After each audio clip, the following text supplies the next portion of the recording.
Hello friends, welcome to SSC coaching centre. दोस्तों, UP police, Delhi police का मैं practice set करा रहा हूं। आप रेगुलर हमारे साथ जुड़ जाइए और आपका जो एग्जाम है यूं ही निकल जाएगा। बस तैयारी आपकी परफेक्ट होगी। रेगुलर वीडियोस को वॉच करते रहिए। चलिए स्टार्ट करते हैं। पहला क्वेश्चन है, किसी वस्तु के विक्रय मूल्य तथा क्रय मूल्य का अंतर 210 रुपये। विक्रय मूल्य यानी कि सेलिंग प्राइस, ठीक है, और कॉस्ट प्राइस का जो अंतर है ना, वो हमारे पास 210 रुपया है। इसका मतलब क्या हुआ कि हम सेलिंग प्राइस में से कॉस्ट प्राइस को घटा रहे हैं, तो सेलिंग प्राइस ज्यादा होगा, कॉस्ट प्राइस कम होगा। मान लीजिए सेलिंग प्राइस आपका 10 है, कॉस्ट प्राइस 5 है, तो 10 में से 5 घटा दूंगा, 5 तो हमारा ये फायदा ही तो, मुनाफा ही तो है ये। सेलिंग प्राइस में से कॉस्ट प्राइस घटा रहा हूं, 210 बच रहा है। सेलिंग प्राइस 10 मैंने मान लिया, कॉस्ट प्राइस 5, सेलिंग प्राइस में से कॉस्ट प्राइस मैंने घटा दिया, 5 बच रहा है। ये मेरा फायदा ही तो है, ये मेरा लाभ है। तो मुझे लाभ हो रहा है 210 रुपए का। इसका मतलब ये हुआ, यदि लाभ प्रतिशत 25% हो, तो जो लाभ है ना वो 25% का है, और रुपए में कितना है 210 का, यानी कि 25% की वैल्यू 210। तो वस्तु का विक्रय मूल्य ज्ञात करें। वस्तु का विक्रय मूल्य, विक्रय मूल्य मतलब सेलिंग प्राइस निकालना है। अब कोई भी चीज अपने आप में 100% होती है, ठीक है, 100% होती है तो वो तो कॉस्ट प्राइस होता है 100%, लेकिन हमें विक्रय मूल्य निकालना है। अब 25% का लाभ है तो इसका मतलब 125% निकालना है। तो देखिए 25% की वैल्यू 210, तो 1% की वैल्यू क्या हो जाएगी, 210 बटे में 25, ठीक है। अब मुझे 100% की वैल्यू निकालूंगा तो 100 से यहां गुना कर दूंगा, कॉस्ट प्राइस निकल के आ जाएगा। 125 से गुना करूंगा तो सेलिंग प्राइस निकल के आ जाएगा, क्योंकि लाभ मुझे 25 का हो रहा है ना, तो 100 की चीज को 125 में बेचेंगे तभी तो भाई 25 का लाभ होगा। तो यहां पे मैं डायरेक्ट 125% का वो 125 से यहां पे गुना कर देता हूं। 100 से गुना करूंगा तो कॉस्ट प्राइस निकल जाएगा। अब 25 5 बार में ये कट जाएगा, 210 का मल्टीप्लाई 5 से कर दो, 5 का जीरो में करेंगे जीरो, 5 एक कम 5, 5 दूने का 10, यानी कि 1050 आपका सेलिंग प्राइस है। 1050 जो कि बी ऑप्शन में, ठीक है। ये आपके क्वेश्चन का बिल्कुल सही जवाब है। तो आप इसी तरीके से ध्यान लगा के सवाल को करेंगे तो कभी सवाल गलत नहीं होगा। अब देखेंगे हम अगला सवाल। अगला सवाल है, निम्न में से कौन सी संख्या 5 की पावर 71, 5 की पावर 72, 5 की पावर 73 को पूर्णतः विभाजित कर सकती है, ठीक है। अब सबसे पहली बात तो यह है 5 की पावर 71 प्लस 5 की पावर 72 प्लस 5 की पावर 73 को मैंने लिख लिया। 5 की पावर 71 यहां पे भी है, 5 की पावर 71 यहां पे, 5 की पावर 71 यहां पे, तो 5 की पावर 71 तो निकल जाएगा कॉमन।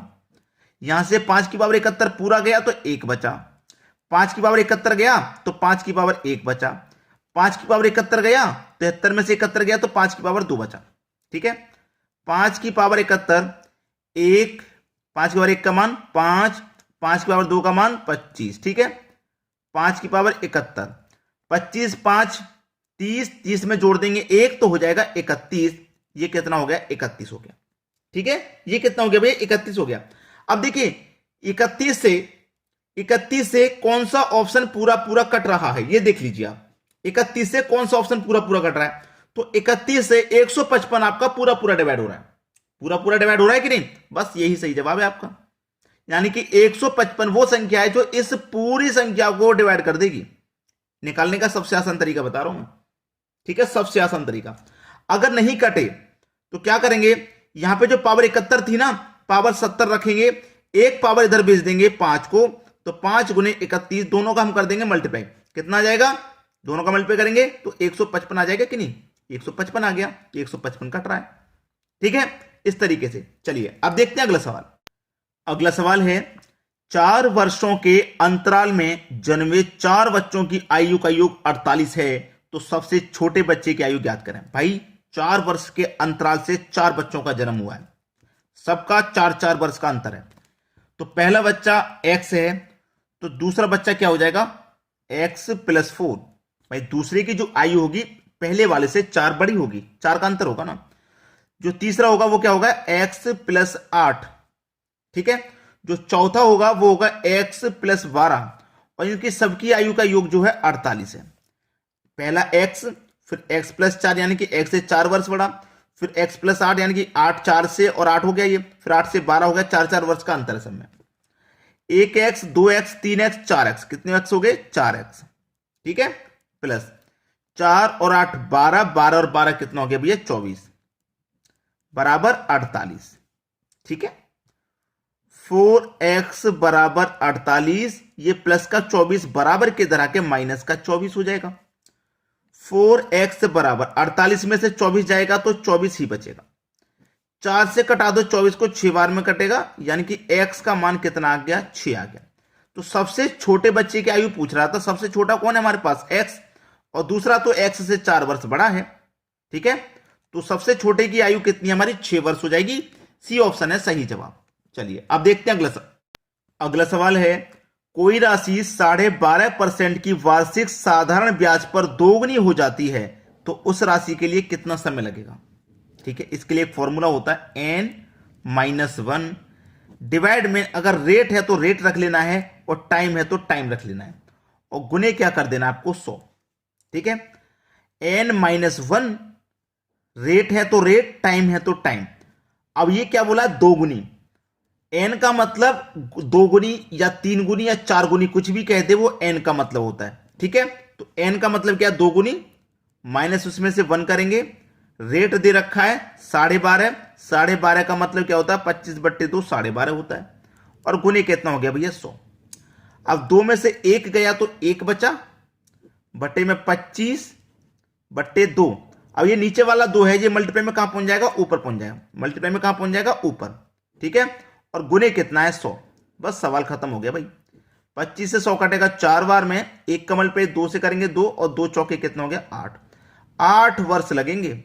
ठीक है, पहला ऑप्शन सही जवाब। तो आसानी से कर पाएंगे इन क्वेश्चन को आप। अब देखेंगे अगला सवाल।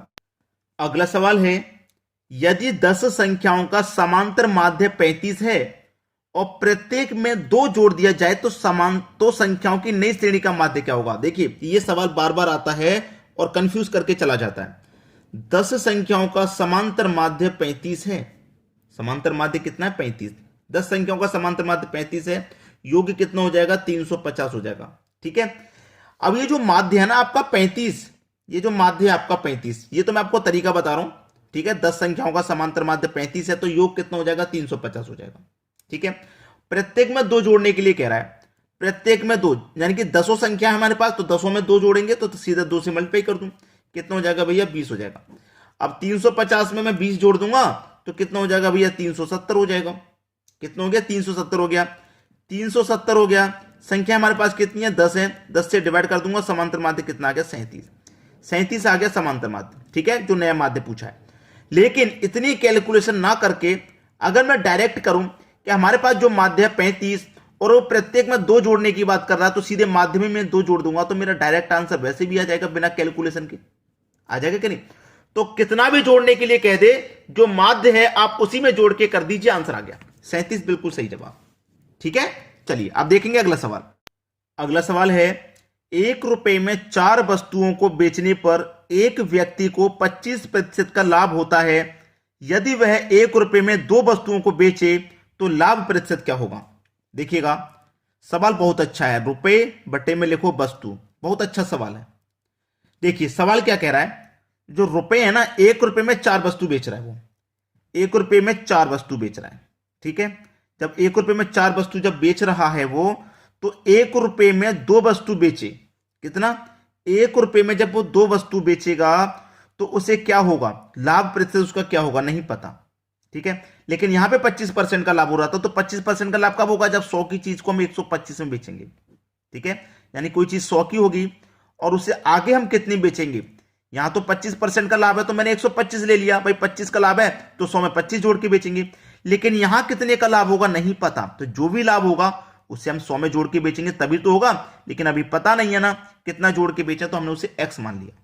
ठीक है, अब इसको सॉल्व करेंगे तो 1/4, ये डिवाइड वाली संख्या है, 1/2 इसे पलटेंगे तो गुना में हो जाएगी, यानी कि 2/1 हो जाएगी, बराबर का 125 बटे में 100 प्लस x, यानी कि 2 1 कम 2, 2 दूने का 4, क्रॉस मल्टीप्लाई करेंगे तो देखिए 2 का मल्टीप्लाई 125 से हो जाएगा तो ये 250। ठीक है, 100 प्लस x का मल्टीप्लाई 1 से हो जाएगा तो ये 100 प्लस x रहेगा। ठीक है, अब इधर लिख देते हैं 100 प्लस x बराबर 250, x बराबर 250, ये प्लस का 100 इधर आके माइनस का 100, तो x की वैल्यू 250 में से 100 जाएगा तो 150, यानी कि x की वैल्यू कितनी आ गई, 150 आ गई। बी ऑप्शन है मेरा सही जवाब, यानी कि x मुझे कितना लेना है, 150 लेना है, ये मेरा सही जवाब है, यानी कि 150% का फायदा होगा। ठीक है, चलिए अब देखेंगे। आज की वीडियो में तो इतना ही रहा। मैं आपके लिए बार बार हमेशा बोलता हूं कि शेयर करना है, आपको लाइक करना है, लेकिन आप ना तो शेयर करते, ना ही लाइक करते हैं और ना ही आप कमेंट करते हैं। बहुत सारे बच्चे हैं जो हमें लाइक भी करते हैं, शेयर भी करते हैं, कमेंट भी, लेकिन जो नहीं करते हैं मैं उनसे बोलता हूं कि अगर आप शेयर करेंगे तो और भी बच्चों को सीखने को मिलेगा, लाइक करेंगे तो हमें मोटिवेट मिलेगा, और आप कमेंट करेंगे तो हमें पता लगेगा कि आप क्या चाहते हैं। ठीक है, जो भी आपकी राय हो वो आप कमेंट में बता सकते हैं। ठीक है दोस्तों, धन्यवाद।